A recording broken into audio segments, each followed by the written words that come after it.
200 টাকার ড্রিম কেকে 300 টাকার চকলেট ব্যবহার করি, এটা বলতে আপনি বাধ্য যখন এই ড্রিম কেকটা আপনি একবার টেস্ট করবেন। 3 লেয়ারে আমরা চকলেট ব্যবহার করি যেন এই ড্রিম কেকটা খেতে অনেক বেশি মজা হয়। প্রথম একটা ময়েস্ট কেকের উপর এরকম চকলেট ব্যবহার করি যেন এটা খেতে অসম্ভব মজা হয়। এই ড্রিম কেক খেয়ে আপনি আমাদের ফ্যান হয়ে যাবেন। তারপর আমরা ব্যবহার করি মজাদার একটা chocolate cream. Just look at the colour, এটা দেখেই বোঝা যাচ্ছে যে কি পরিমাণ চকলেট আমরা ব্যবহার করেছি।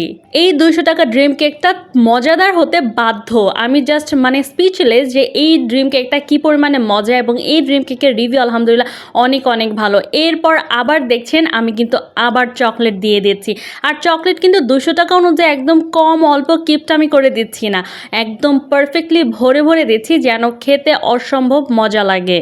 এটার উপর আরেক ধাপ চকলেট থাকবে যেটা হচ্ছে মূলত শক্ত থাকবে এবং আপনারা ভেঙে ভেঙে খাবেন। এখন এই কেক দেখার পর কি আপনার মনে হয় এটা মাত্র 200 টাকার ড্রিম কেক খেয়ে আপনাকে 500 টাকার ভাইব দিবে? তাই যারা যারা এখনও কিনেন নাই তারা কিন্তু দ্রুত এই 200 টাকার ড্রিম কেকটা কিনে ফেলবেন।